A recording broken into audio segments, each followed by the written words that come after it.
दोस्तों, कैसे हैं आप लोग। आशा करता हूं कि ठीक होंगे। तो मैं स्टडी एजुकेशन 93 के माध्यम से आप लोगों के बीच में आज फिर से उपस्थित हुआ हूं एक नए टॉपिक के साथ और ज़बरदस्त टॉपिक के साथ, जो हमारे मध्य प्रदेश, उत्तर प्रदेश और सीटेट में पूछे जाते हैं। पर्यावरण से संबंधित कुछ महत्वपूर्ण प्रश्न हैं दोस्तों। कि एक मैं सीरीज चला रहा हूं जो कि पर्यावरण से संबंधित है। तो आज दोस्तों हमारे इस चैनल को सब्सक्राइब करें, कमेंट करें और ज़्यादा से ज़्यादा लाइक करें। तो चलिए दोस्तों, पहले क्वेश्चन पर चलते हैं हम लोग। किस सरकार ने मो सरकार अभियान लॉन्च किया था? तो जो मो सरकार अभियान उड़ीसा सरकार ने चालू किया था दोस्तों। किसने किया था? उड़ीसा सरकार ने चालू किया था। उड़ीसा के मुख्यमंत्री जी हैं, जो मुख्यमंत्री नवीन पटनायक ने गांधी जयंती नवीन पटनायक ने गांधी जयंती के अवसर पर मो सरकार अभियान लॉन्च किया था। इस अभियान के तहत लोगों को उस उत्तम सरकारी सेवा दी जाएगी। इस अभियान के तहत सरकारी दफ्तरों में काम करने वालों के लिए आने वाले लोगों से फीडबैक ली जाएगी। फीडबैक के आधार पर सरकारी कर्मचारियों को रैंकिंग दी जाएगी। तो दोस्तों कौन लाया था? मो सरकार ने, उड़ीसा सरकार ने लाया था। तो क्वेश्चन क्रमांक नेक्स्ट देखते हैं दोस्तों। निम्नलिखित बहुपक्षीय सम्मेलन में से कौन से स्थायी कार्बनिक प्रदूषक से मानव स्वास्थ्य और पर्यावरण की रक्षा करने के लिए है? कौन सी है? स्टॉकहोम सम्मेलन जो होती है दोस्तों, वो होती है बहुपक्षीय सम्मेलन। कार्बनिक प्रदूषण मानव स्वास्थ्य और पर्यावरण की रक्षा के लिए होती है दोस्तों। स्टॉकहोम सम्मेलन स्थायी कार्बनिक प्रदूषक से मानव स्वास्थ्य और पर्यावरण से रक्षा करने के लिए है। क्वेश्चन क्रमांक 3 देखेंगे दोस्तों। मोट्रिक्स रिकॉर्ड किसका रजिस्टर है?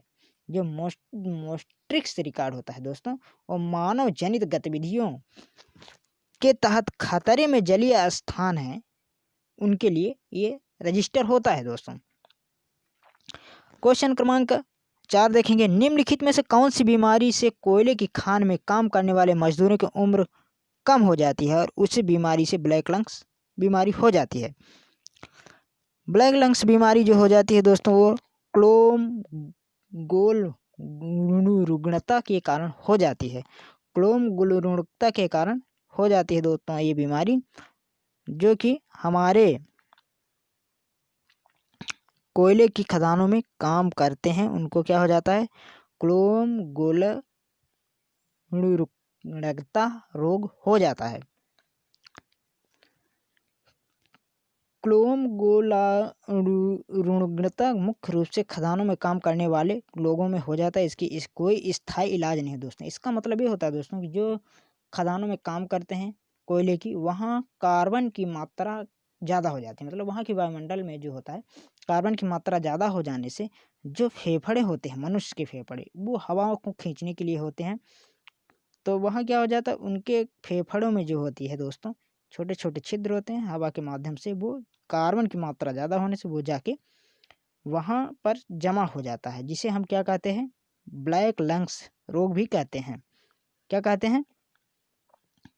ब्लैक लंग्स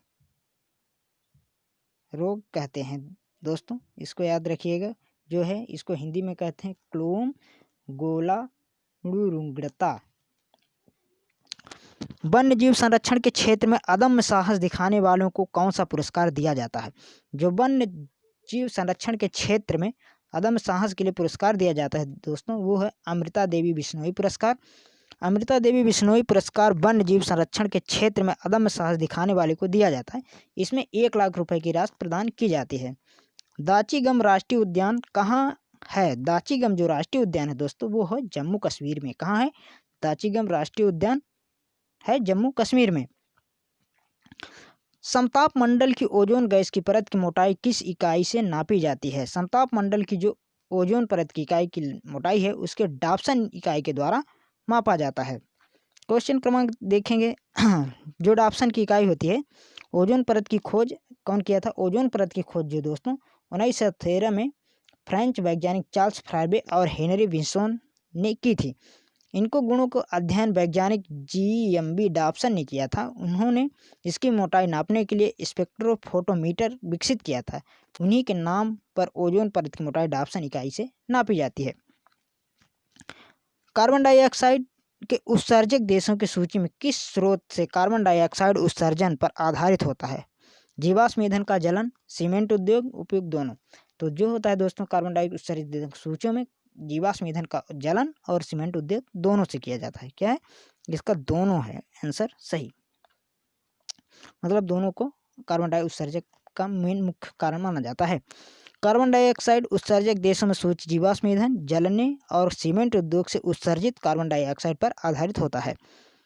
विश्व में सबसे ज़्यादा पाई जाने वाली ग्रीन हाउस गैस है। विश्व में जो सबसे ज़्यादा ग्रीन हाउस गैस पाई जाती है दोस्तों वो होती है जलवाष्प। जलवाष्प ही एक ऐसी चीज़ होती है जो सबसे ज़्यादा हमारे सूर्य से आने वाले अवरक्त प्रकाश किरणों को अंदर तो आने देता है पर बाहर जाने नहीं देता है, जिससे कि वहाँ का टेम्परेचर मेंटेन बना रहता है। जलवाष्प सबसे ज़्यादा पाई जाने वाली ग्रीन हाउस गैस है। यह साफ आसमान में 36 से 66 और बादलों वाले आकाश में 66-86% ग्रीन हाउस प्रभाव उत्पन्न करती है। कार्टाजेना प्रोटोकॉल किससे सुरक्षित उपयोग, स्थानांतरण और हैंडलिंग के बारे में है? जो है दोस्तों ये संशोधित जीवित जीव एलएमओ से संबंधित है। कार्टाजेन प्रोटोकॉल 29 जनवरी 2000 को हस्तांतरित हुआ और 11 सितंबर 2003 से लागू हुआ। यह एलएमओ के सुरक्षित उपयोग, स्थानांतरण और हैंडलिंग के बारे में है। क्वेश्चन क्रमांक 11 देखेंगे दोस्तों। रेड डेटा बुक किन खतरों में स्थित प्राणियों की लिस्ट है? जानवर, पेड़, फंगी, ये तीनों हैं। इनका उत्तर जो है दोस्तों ये तीनों है। ये जो हमारे विलुप्त प्राय जानवर हो गए, चाहे पेड़ हो गए या फंगी हो गए, जैसे जानवर जो विलुप्त होने के कगार में हैं उनकी एक लिस्ट बनी है, और पेड़ की प्रजातियां, पौधे, पेड़ और फंगी जो है इनकी जो विलुप्त प्राय मतलब अंतिम कगार में है इनके लिए, इनका उपयोग के लिए, इनको बचाने के लिए जो प्रयास किया जाता है उन्हें रेड डाटा बुक के रूप में लिस्ट किया जाता है। रेड डाटा बुक में जानवर या वृक्ष अथवा फंगी की लिस्ट होती है जो खतरे में होती हैं। क्वेश्चन क्रमांक 12 देखें। जैव विविधता हॉट स्पॉट के रूप में घोषित होने के लक्षण क्या हैं? इस क्षेत्र में कम से कम 0 से 5% या विनाशकारी पौधे की 1500 प्रजातियों को स्थानीय जातियों के रूप में होना। इस क्षेत्र को अपनी प्राथमिक वनस्पति कम से कम 70% नष्ट कर देना। केवल 1, केवल 2, ये दोनों हैं क्षेत्र में होते हैं। ये दोनों ही जैव विविधता हॉट स्पॉट के लक्षण होते हैं दोस्तों। प्रश्न क्रमांक 13 देखें। निम्नलिखित में से कौन सा प्रोटोकॉल उसके मुद्दे से सही संबंधित नहीं है? 1989 का बासेल सम्मेलन, ट्रांस बाउरी आंदोलन, परगमन, हैंडलिंग और रहने वाले संशोधित जीवों के उपयोग का विनियमन है। 1986 का जो बेस मेल खतरनाक अपशिष्टों और उनके निपटान के संक्रमण सीमा आंदोलन के नियंत्रण पर बेसल कन्वेंशन, जिसे आमतौर पर बासेल कन्वेंशन के रूप में जाना जाता है, यह एक अंतर्राष्ट्रीय संधि है जो राष्ट्रों के बीच खतरनाक कचरे के आंदोलन को कम करने के लिए डिजाइन किया गया था और विशेष रूप से खतरनाक हस्तांतरण को रोकने के लिए शुरू किया गया था। प्रश्न क्रमांक 14 देखेंगे। पश्चिमी घाट में पारिस्थितिक विशेषज्ञ पैनल के अध्यक्ष कौन है? माधव गाडगिल। पश्चिमी घाट पारिस्थितिक विशेषज्ञ पैनल जो है पश्चिमी घाटों के संरक्षण और देखभाल के लिए बनाई गई थी। इसे गाडगिल समिति भी कहा जाता है।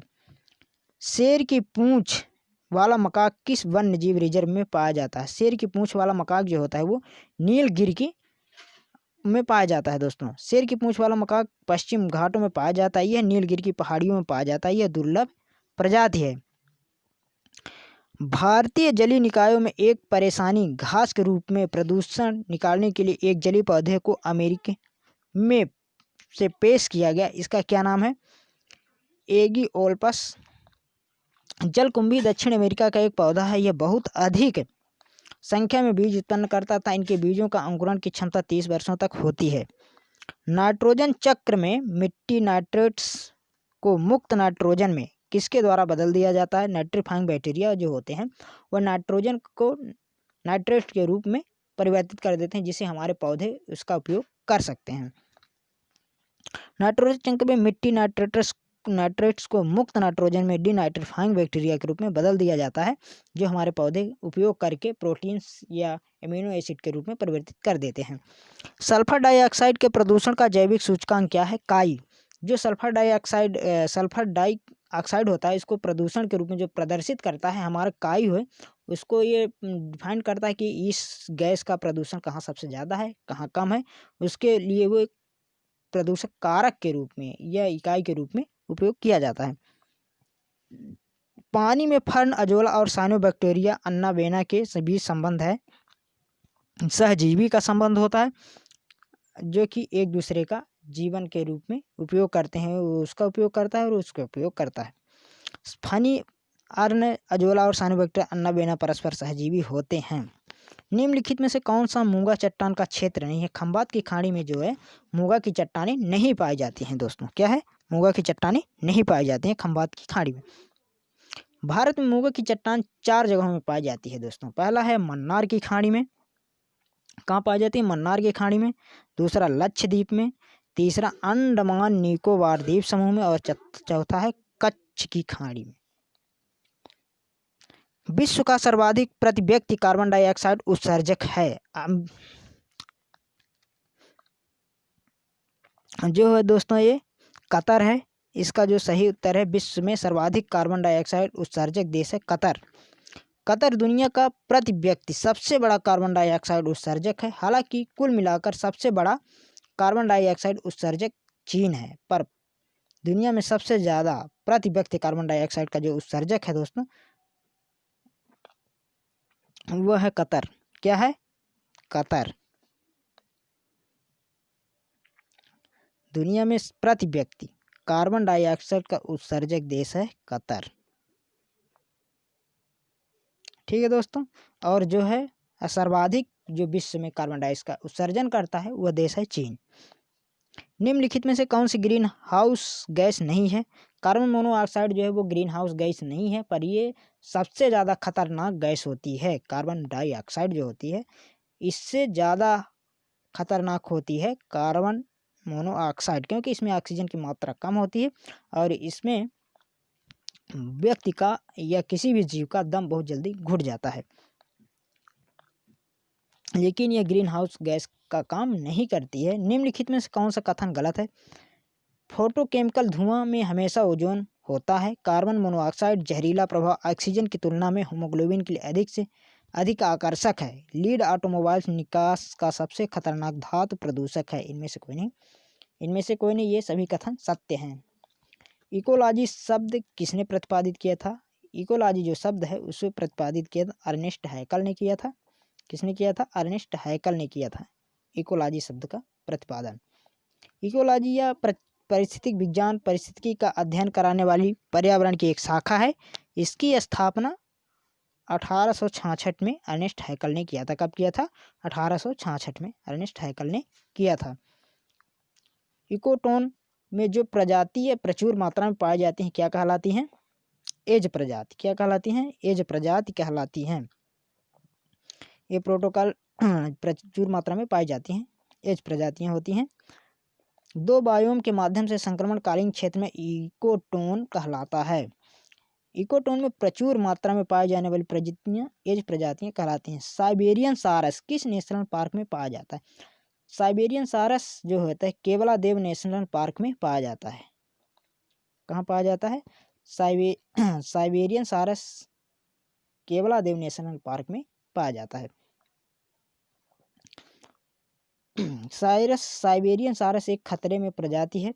यह भारत के केवलादेश नेशनल पार्क में आती है। केवलादेश नेशनल पार्क राजस्थान में है। इसका क्षेत्रफल 28.73 वर्ग किलोमीटर है और इसकी स्थापना 1982 में हुई थी। यह यूनेस्को द्वारा विश्व धरोहर में घोषित है। केवलादेव क्या है? विश्व धरोहर की सूची में शामिल है। चट्टानों के कितने प्रकार होते हैं? चट्टानों के 3 प्रकार होते हैं दोस्तों। चट्टानों के 3 प्रकार कौन कौन से होते हैं? ये है पहला आग्नेय शैल। आग्नेय शैल का मतलब होता है दोस्तों जब हमारा ज्वालामुखी फूटता है जो उससे लावा निकलता है, उससे जो डायरेक्ट चट्टानें बनती हैं उसे आग्नेय शैल कहते हैं। अवसादी शैल। अवसादी शैल का मतलब होता है जब आग्नेय चट्टान में बरसात और पानी के कारण वो कट जाती है और जाके तलछटी में जमा होकर जो चट्टान का निर्माण होती है दोस्तों, उसे अवसादी चट्टान कहते हैं। और रूपांतरित या कायांतरित चट्टान भी होती है, जैसे कि हमारे जीव जंतु दब जाते हैं अधिक तापमान और दाब के कारण वो एक चैल या चट्टान के रूप में स्थानांतरित या रूपांतरित हो जाते हैं। इस प्रकार से सेल के 3 प्रकार होते हैं: अग्नेय सेल, अवसादी सेल और रूपांतरित या कायांतरित सेल। भारत में सबसे ज़्यादा टाइगर रिजर्व किस प्रदेश में है? भारत में सबसे ज़्यादा टाइगर रिजर्व जो है दोस्तों वो है मध्य प्रदेश में। भारत में सबसे ज़्यादा टाइगर रिजर्व मध्य प्रदेश में। मध्य प्रदेश में ही भारत के सर्वाधिक वन्य जीव अभयारण्य नेशनल पार्क भी है। अर्थ आवर किसके द्वारा मनाया जाता है? WWF के द्वारा। अर्थ आवर WWF द्वारा मनाया जाता है। इसमें 5 मिलियन समर्थक है और यह 100 देशों में फैला हुआ है। इसका उद्देश्य धरती के संसाधनों को बचाना है। राष्ट्रीय हरित प्राधिकरण NGT के पहले अध्यक्ष कौन थे? जस्टिस लोकेश्वर सिंह थे।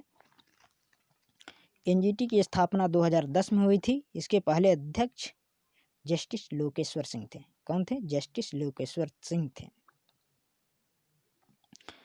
दोस्तों कैसी लगी आज वीडियो? धन्यवाद।